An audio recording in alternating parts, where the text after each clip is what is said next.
Very well done, Ishiguro. Congratulations, England. They get that elusive victory in this crowd.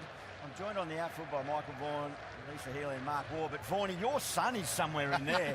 And the worry is, we say they took over Bay 13. They've actually taken over 13 bays this afternoon. And the celebrations, as we've all spoken about, are going to go long into the evening. It's a great moment. Yeah, it is. I mean, I'm pleased for the players, but I'm actually more pleased for that group of supporters. Because they've travelled here in their thousands, 30-odd thousand, have got on the plane over to Australia. They've been disappointed, and we're just delighted that they've got this moment. It's only been 2 days, but for the next 3 days, they'll party longer than the Test match. That's how much they're going to party. Yeah, they've had to stand the test of patience. And it's only a couple of days. It moved at frenetic speed. There's no doubt about that. We'll just have a look at the last session of play. It's all gone so quickly, just trying to revisit what happened. How did it happen? But thanks to the IG share trading session tracker, they came out here, and that's what they needed. They lost the 4 wickets, so it's a 4-wicket victory in the end. They were 2 down for 77 at tea, and look at that is, well, the 3 Lions dominate this Test match.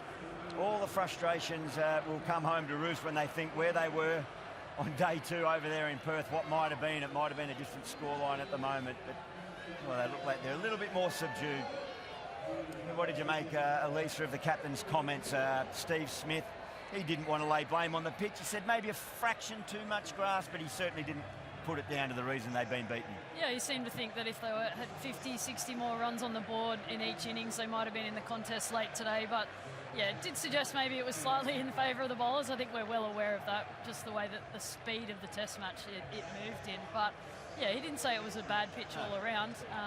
Every now and then, the bowlers getting on top, not such a bad thing. They're allowed their day out. Junior and Ben Stokes are obviously very proud of his team. It's been a tough tour to endure. They've had their criticisms, but they stayed faithful to their philosophy, that's attack, and they did that today when they needed to at the right time. Yeah, I thought their second innings was excellent. Ben Duckett and Zach Crawley came out and put on 50, which sort of wiped out, you know, a third of the deficit pretty quickly. It was really a tailor-made Bazball type situation. You know, a lot of the batsmen have been struggling defending on this pitch, so I think the best way to handle the bowling was to attack, and so Ben Duckett led the way. Zach Crawley batted normally, and then Jacob Bethell, the young fella, came in and played a fearless sort of innings. So it'll do their confidence the world of good going into Sydney. They needed that because, you know, 4-0 would have been an awful way to go into Sydney. The Australians probably reflect on their batting in this game and think they didn't bat very well, even though there was a bit in the pitch. So they'll be disappointed with what they served up, so they'll look to bounce back in Sydney.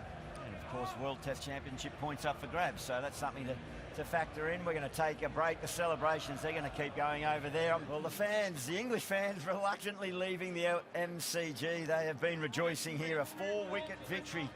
Their first in Test match cricket on this soil, well, since 2011 in January in Sydney it was, and that's where the next Test match will be played. But for the moment, we'll just continue to reflect on what took place here. An amazing couple of days. It's moved at breakneck speed, this whole series. And, well, England, we heard Ishiguro talk to Jacob Bethell post-game, his first Test match on Australian soil. He came out, Vaughanie, and played really nicely in a challenging little situation, thanks to Amy. We'll have a look at his boundaries, a little bit streaky early, but that's the sort of pitch. Yeah, I mean, they used Bride in class at 3, and he came in at number 4, and look, he's got a real gift to bat. You know, he's got some real natural talent. I really enjoyed his composure as well, because he played a few flamboyant shots, but then he realised the field started to spread, and he started to knock the ball into the gaps. He's so strong on the short stuff. Look, it's good to see him in the England side, and it's a really nice start for him in this stage, you know, under a huge amount of pressure in front of a big crowd. His next challenge is to play a proper Test match innings. If they're going to continue with him at the number 3, playing a real quality Test match innings for a long period of time, that's his next big challenge. But these things early in your career, Alyssa, they stay with you. They can set internally the culture or the mood you want to carry to create a culture in a team, so that'll stay with him for a long time. Yeah, it will, and I mean, if they were ever going to stick by their Bazball guns, it was today. On a tricky wicket, they wanted to go out there, play an aggressive style of cricket, put it back on the Australian bowlers. Ben Stokes summed it up beautifully in the post-match, saying you can't let good bowlers settle and bowl in conditions like that. So Jacob Bethell's a prime example of that. He went out there, tried to reverse ramp the first ball after the break, got Scotty bowling off his line and length and got 2 balls down the ground. So he's obviously the future for England. They've touted that for a long period of time, but now it's up to him to capitalise. But most importantly for him, he's played one test in Australia and he's won. Yeah. And that memory of winning a game here, Ben Stokes and Joe Root, it's taken them nearly 15 years to get that first victory. The first time of asking a young player, he's got a victory. He'll be in that dressing room, they'll be singing a song. I have no idea what the song is these days, but he's got the victory song tonight at the first time of asking, which is a great achievement. Yeah, and a guy that will be celebrating. He was so proud to receive the Johnny Mullen medal junior. Josh Tong, 7 wickets for the match. He picked up 4 for over in Adelaide in that second innings. The Harvey Norman highlights of his bowling. He just sized up conditions really, really well. When others around him mightn't have used a new ball as well, he came on and just rectified it. Yeah, he's just a wicket taker, isn't he? Bowls from that awkward height and angle, gets the ball to angle in, then nip away. He's a bit quicker than you think. He changes up his pace. He's bowled beautifully, and you wonder why he didn't play in the first test, but when he's been given his chance, he's got it in the right areas. He's bowled the line and length. He looks like a smart bowler. He doesn't get over carried away with the short stuff. Use the conditions well. Good pitch to bowl on, mind you, but you still got to get it in the right area, so he'll be very happy with his little bag of wickets in 12 this test wickets match. at 18.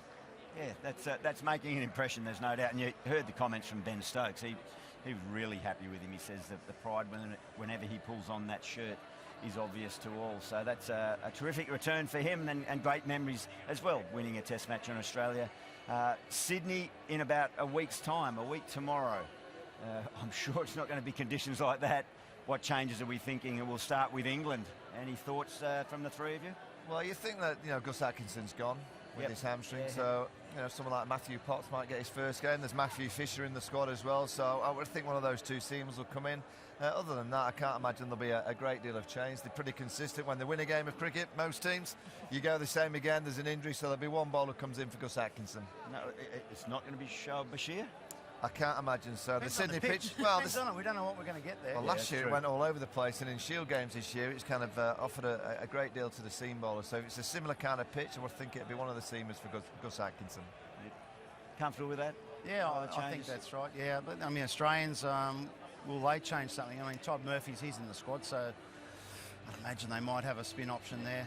Seems to balance out the side a lot better. Batting, I mean, they probably won't change the batting, but guys like Weatherall and Cameron Green, Austin Khawaja could be his last test match, so there's a lot to play for the Australians in that batting order.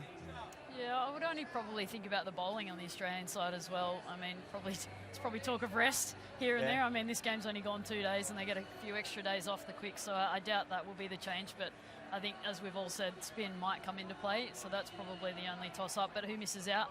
I'm not sure. Do they look at another all-rounder? I'm not sure. I think it's a bit late in the series to try new things, so I'd see that they'd stay pretty similar. Let's just hope the weather stays away for Sydney. It'll be all right.